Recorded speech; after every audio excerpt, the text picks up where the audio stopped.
নমস্কার বন্ধুরা, অর্পিতাস গার্ডেনে তোমাদের সবাইকে স্বাগত। আজ কথা বলবো গোলাপ গাছ নিয়ে। এই গরমের সময় আমাদের ছাদ বাগানের ছোট গোলাপ গাছগুলোর কী ধরনের পরিচর্যা করব বা কী খাবার দেব, সেটাই তোমাদের সাথে এই ভিডিওতে আলোচনা করব। গোলাপ শীতকালের ফুল।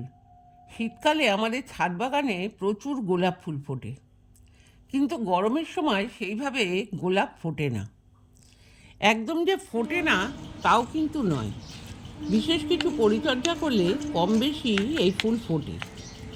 তবে অনেক ক্ষেত্রেই ফুলের সাইজ কিন্তু খুব ছোট হয়ে যায়, ফুলের কালারও পরিবর্তন হয়ে যায়। দেখো, আমার এই গাছটা হচ্ছে লাল গোলাপের গাছ, কিন্তু এই গরম পড়ার সাথে সাথে এই গাছে কিন্তু এরকম পিঙ্ক কালারের গোলাপ ফুল ফুটেছে। এই রকম ফুলের কালার কিন্তু এই গরমে পরিবর্তন হয়ে যায়। শীতকালে আমাদের ছাদ বাগানের প্রতিটা গোলাপ গাছ থেকে অনেক বেশি ফুল পাওয়ার জন্য এই গরমের সময় এই গাছ থেকে ফুল না নেওয়াই ভালো। এই সময় ফুল না নিয়ে যদি গাছের সামগ্রিক বৃদ্ধি, অর্থাৎ গাছকে লম্বায় বৃদ্ধি করা, গাছে প্রচুর ডালপালা তৈরি করা, এই দিকগুলোর দিকে নজর দিই, তাহলে কিন্তু গাছগুলো ধীরে ধীরে অনেক বেশি ঝোপালো হয়ে উঠবে। যত বেশি ডাল তৈরি হবে, আমরা কিন্তু পরবর্তী সময়ে সেই গাছ থেকে তত বেশি ফুল পাব। সেই জন্য গরমকালে আমাদের ছোট গোলাপ গাছকে ঝোপালো করার জন্য সঠিক পরিচর্যা করতে হবে। আজ আমি তোমাদের স্টেপ বাই স্টেপ পরিচর্যাগুলো তোমাদের সাথে শেয়ার করব, তোমরা দেখতে থাকো। দেখো, প্রথমেই বলবো সানলাইটের কথা। এই গোলাপ গাছ কিন্তু সানলাইট পছন্দ করে। শীতকালে আমরা এই গোলাপ গাছকে সম্পূর্ণ সানলাইটে রেখে দিই, কিন্তু এই তীব্র গরমে আমাদের গোলাপ গাছকে এমন জায়গায় রাখতে হবে যাতে দিনের প্রথম ভাগের যে সানলাইট সেটা গাছে পড়বে, কিন্তু বেলা বাড়ার সাথে সাথে যে তীব্র রোদ বা সানলাইটটা গাছে যাতে না পড়ে, এরকম জায়গায় আমাদের গোলাপ গাছটাকে রাখতে হবে।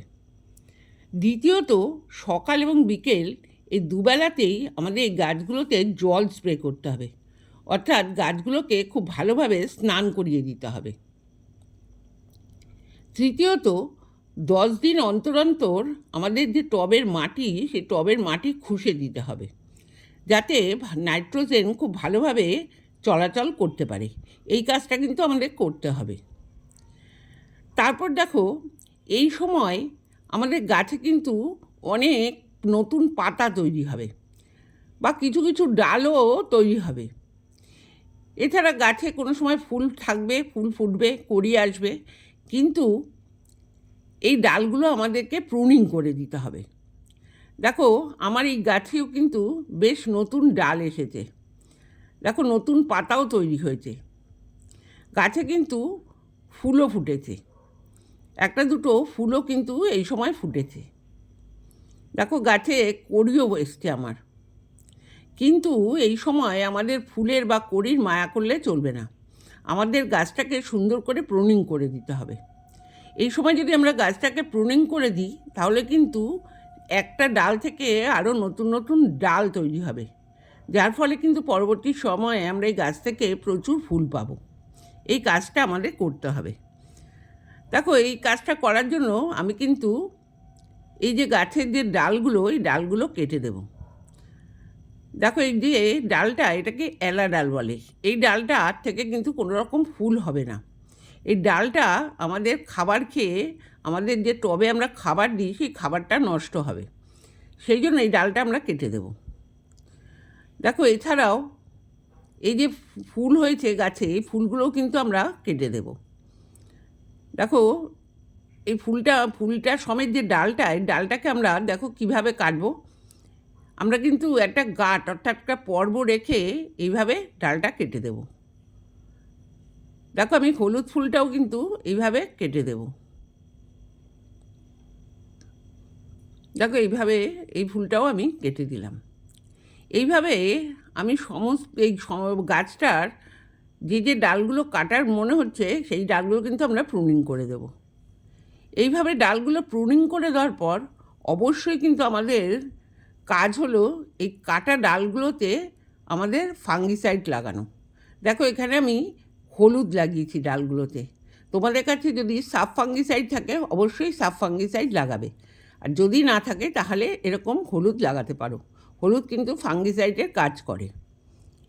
এইভাবে ডালগুলোতে ফাঙ্গিসাইড লাগিয়ে দেওয়ার পর আমরা গাছগুলোকে কিন্তু রৌদ্রে রেখে দেব। এবার বলবো আমরা গাছে কি খাবার দেব। দেখো এই গোলাপ গাছে খাবার দেওয়ার আগে প্রথম যে কাজটা আমাদের করতে হবে, আমাদের টবের মাটিটাকে খুশে নিতে হবে। দেখো এখানে আমি টবের মাটিটাকে কিন্তু খুব ভালোভাবে খুশে নিয়েছি।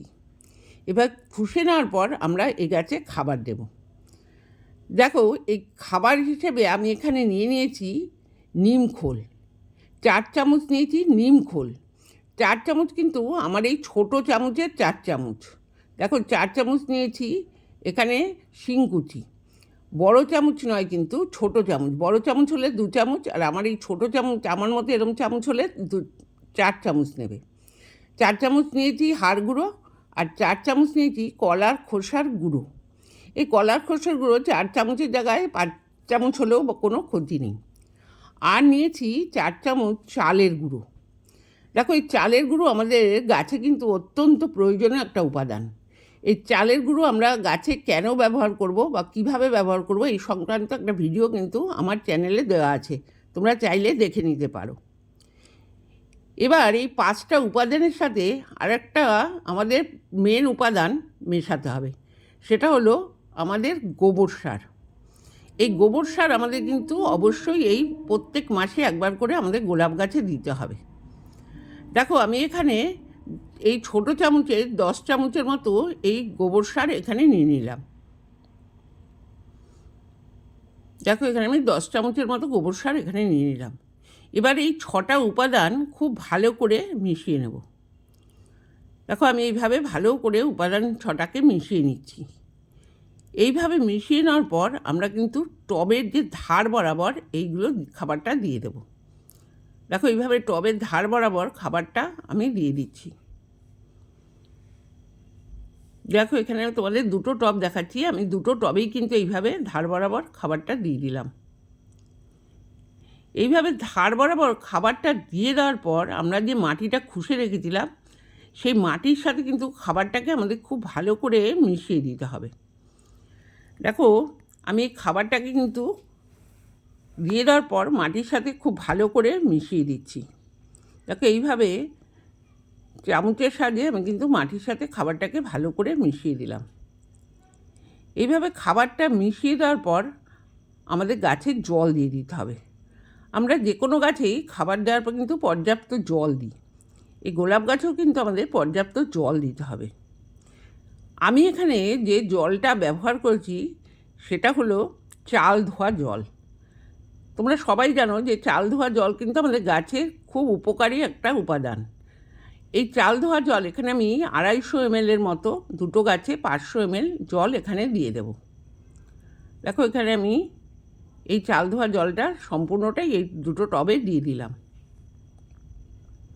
দেখো জল দেওয়ার পর আমার টবে কিন্তু জল দাঁড়াচ্ছে না, অর্থাৎ জল দেওয়ার পর জলটা কিন্তু নিচের দিকে নেমে যাচ্ছে।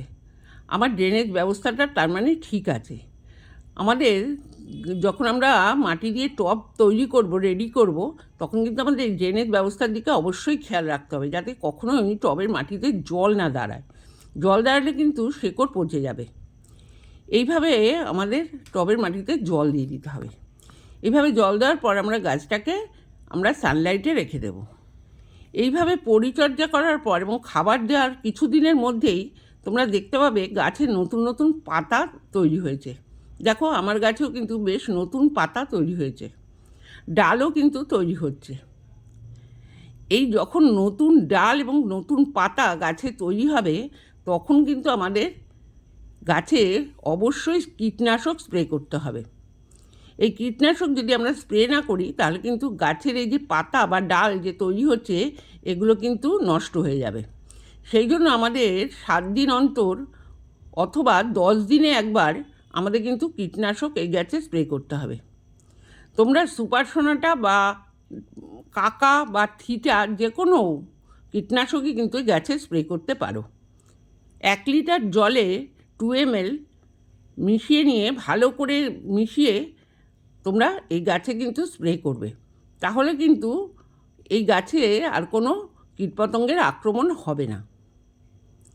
এইভাবে যদি আমরা স্টেপ বাই স্টেপ এই গোলাপের যে ছোট চারাগুলো এগুলোকে পরিচর্যা করতে পারি এবং সঠিক খাবার দিতে পারি, তাহলে কিন্তু শীতের সময় এই গাছগুলো সুন্দরভাবে ঝোপালো হয়ে উঠবে এবং গাছ থেকে কিন্তু আমরা প্রচুর ফুল পাবো।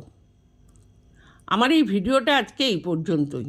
আমার এই ভিডিওটা যদি তোমাদের ভালো লাগে থাকে তাহলে অবশ্যই একটা লাইক করো, বন্ধুদের সাথে শেয়ার করো, আর তোমার কেমন লাগলো অবশ্যই আমাকে কমেন্ট করে জানিও।